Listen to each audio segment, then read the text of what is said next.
De vocês, né? Já tem tempo, mais de 70 dias, né? Que nós estamos em isolamento. Vamos ficar em isolamento mais, né? O mês de junho todo. Previsão talvez, né, de retorno às aulas em agosto, mas tudo é muito incerto ainda, né? Nós não sabemos de nada. O Conselho Estadual de Educação já reuniu algumas vezes, está discutindo esse retorno, né? Então nós não sabemos. Até então, né, nós vamos continuar aqui, né, nos vendo através das videoaulas. E o assunto do bloco 5, que é a atividade de vocês, é sobre o esplendor de Roma e da civilização bizantina. É um conteúdo extremamente longo, de 15 páginas no capítulo de vocês, né? O que nós vamos fazer? Eu vou dividir em duas etapas, né? Esse conteúdo. Né? Quando nós falamos em Roma, nós temos que pensar em república, porque a Roma é o berço da formação da república, né? E ela vai se transformando para chegar no que nós vivemos hoje aqui no Brasil, né? E essa importância, essa transformação, essa discussão em relação à república, a participação das classes sociais romanas na política, ou a não participação, ou não direito, é o assunto que nós vamos discutir na próxima videoaula. Nós não vamos falar desse assunto aqui hoje. Mas para chamar a atenção de vocês, falar de Roma é pensar no berço da civilização, assim como a Grécia. Não tem como não pensarmos, né, nesse processo. E falar de Roma é lembrar do Coliseu. Coliseu é o maior anfiteatro, né, que já existiu na história da humanidade. Então ele vai levar quase que 6 anos para ser construído, né? Vai começar a ser construído no ano 70 depois de Cristo, lá no século I, pelo governo Vespasiano, e vai terminar no mandato do seu filho, Tito, né? Que estava no poder quando faz o processo de inauguração.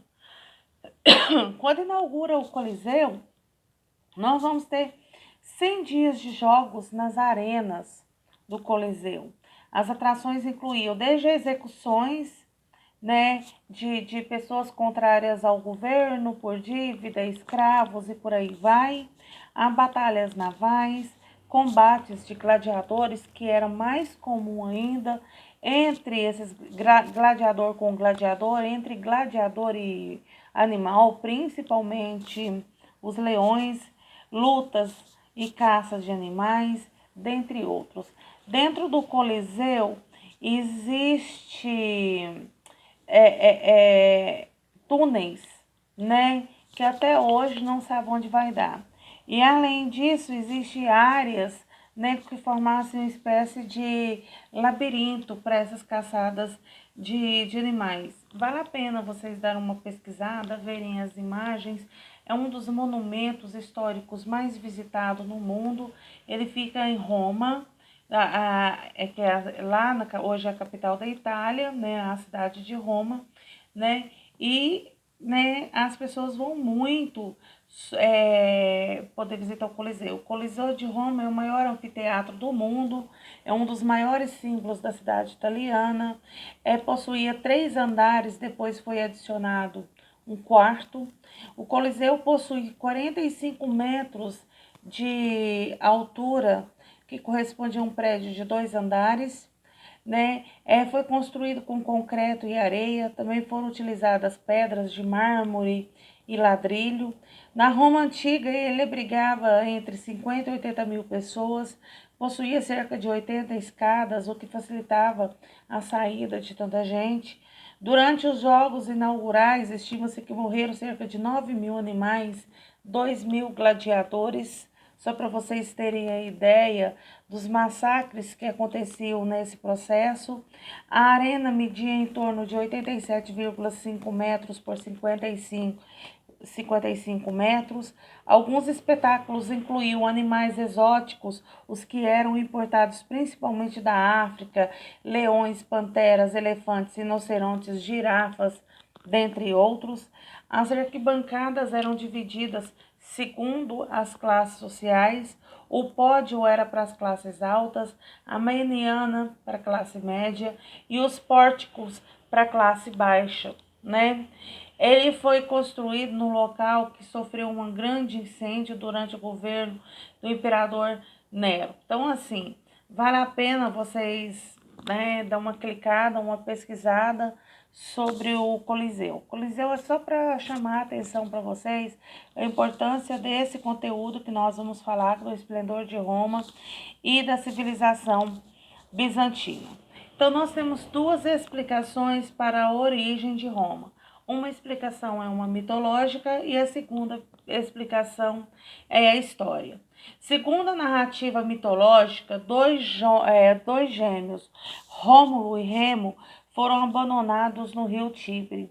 E eles, né, foram encontrados por uma loba que adotou os dois e os amamentou, né? Por isso que eles sobreviveram.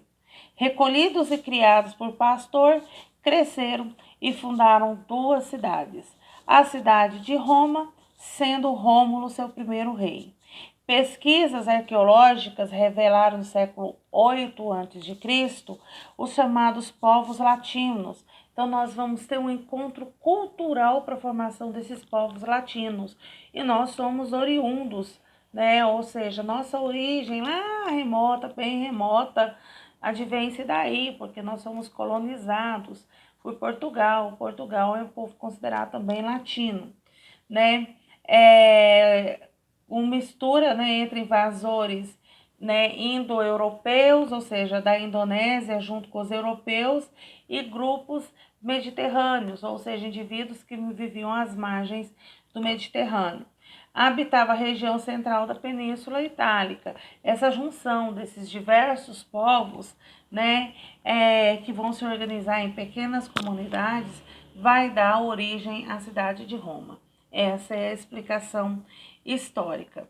Aí depois nós vamos ter a vinda de outros povos também para a Península Itálica, além dos latinos, nós vamos ter, entre outros, os etruscos, né, de uma grande predominância, né, povo considerado bárbaros, selvagens e por aí vai. A atividade comercial desses povos, né, vai fazer com que tenha um intercâmbio entre, né, os romanos, esses povos de origem latina, com os etruscos e promover o desenvolvimento da cidade de Roma, né? Então, esses são os contextos. Então, a mitológica é os irmãos que são abandonados, né, lá no rio Tibre, Rômulo e Remo, Rômulo funda Roma, né? E enquanto, né, a histórica é a junção desses povos. Roma, durante a República, vai ocorrer diversos conflitos sociais, muitos conflitos sociais entre classes, né, sociais. Então, a primeira coisa, quais as razões desses conflitos entre plebeus e patrícios? Patrícios é quem tem dinheiro, plebeu quem não tem dinheiro. Eu sempre disse para vocês, em todo esse tempo que a gente teve aí presencialmente, que riqueza não se divide, riqueza soma. Então, casamentos, acordos econômicos, eles eram feitos dentro da própria classe social. Essas classes não poderiam se misturar. Então, nós vamos ter um problema gravíssimo entre quem possui os recursos e quem não possui os recursos, sendo que a maioria da população não possui acesso às decisões econômicas, acesso às decisões políticas, e é justamente isso que os plebeus começam a questionar, né, que com a formação da República ou com a formação dessa participação junto, né, à formação de um Estado, o que acontece? Então, por que todo mundo não pode participar? Era essa a grande reivindicação, né, dos plebeus. Então, havia uma grande distinção entre os patrícios, que são aqueles indivíduos provenientes que têm sua origem nas famílias tradicionais, nas oligarquias. Então, nós vamos ter uma fase também em Roma de domínio de oligarquias, que são grandes fazendeiros que acabam ocupando o poder, né, são proprietários de terra, e são eles que controlam o Senado e têm o poder político e religioso. E, em contrapartida, nós temos os plebeus, né, da camada considerada inferior, que não podia participar dos cargos eletivos, ou seja, não podia se eleger para nada, né, nem eram reconhecidos como cidadão, embora, né, fizessem parte do exército, né, acabava que eles iam para o exército em busca de condição melhor de vida, né, então nós temos uma rivalidade entre essas duas classes sociais. E à medida que vai se acirrando essas disputas, acaba que os plebeus conseguem angariar alguns resultados positivos. Então, ele vai acabar tendo o direito de eleger os seus magistrados, né? Esses magistrados são chamados de tribuno da plebe, mas acaba que as decisões desses tribunos é muito limitada perante o poder do Senado, que era maior. Eles vão conseguir a lei das 12 tábuas, que assegurava a igualdade jurídica entre plebeus e patrícios, porque todos eram romanos, cidadãos de Roma, então todos tinham que ter o mesmo direito. E a lei Canuleia, que permitiu o casamento entre patrícios e plebeus. Então, a partir de agora, esse casamento passa a não ser proibido mais, né? E isso foi muito importante, né, para a questão dos movimentos sociais dentro de Roma. E por fim, né, o que acontece? À medida que Roma vai aumentando a sua extensão territorial, fica difícil conseguir proteger todas as suas fronteiras e evitar as invasões bárbaras. O que são as invasões bárbaras? Bárbaros são povos diferentes dos povos romanos. Um exemplo, né, e ferozes, porque eles viviam de guerras e saquear cidades. Então, os hunos é um exemplo desse povo bárbaro, né, que que vivia especificamente das guerras. Eles não tinham os costumes que os romanos teriam, né? Porque os romanos, por exemplo, não matavam as mulheres nem as crianças, né? Durante a guerra, que eles eram considerados inocentes. Né? Os bárbaros não. Quando eles invadiam uma determinada região, queriam dominar aquela região, eles matavam todo mundo para mostrar o seu poder.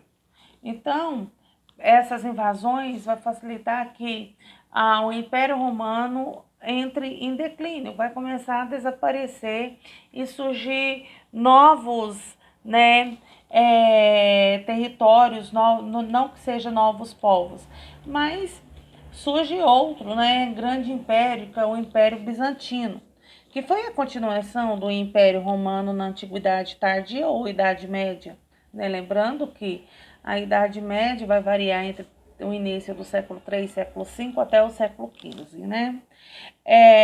Sua capital era Constantinopla.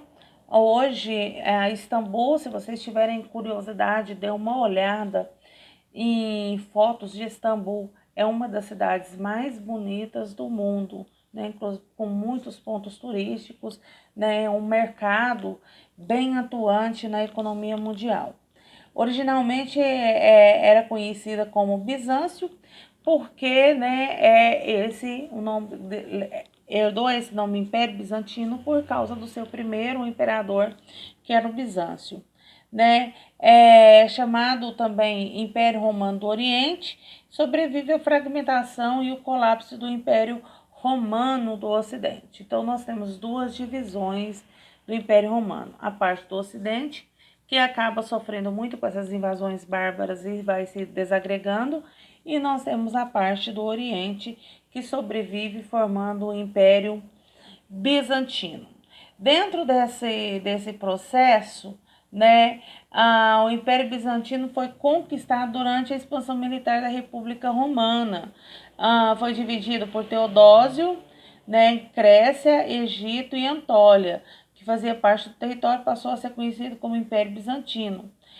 Esses locais já possuíam grande diversidade de indivíduos e Constantinopla é a principal cidade e ela fica num lugar onde né, todas as rotas comerciais por terra ou marítima tinham que passar por ela. Então, por isso que é de tamanha importância a cidade, né, de Constantinopla. Assim, comerciantes vindo de diversas localidades chegavam à cidade para ter acesso a vários tipos de produto e estabelecer relações econômicas, né? Venda e compra, ou seja, a comercialização era muito intensa nessa região. Por causa dessa pujança, desse poder econômico, Constantinopla vai atrair estrangeiros de toda parte do mundo que vai começar a residir ali, ou seja, vai morar lá. E a desagregação desse império pode ser contribuir também para atrair pessoas, uma vez que Bizâncio era um local de constância política e econômica no mundo e foi se fragmentando ao longo do tempo. Então, por hoje é só. Qualquer dúvida, estou à disposição de vocês.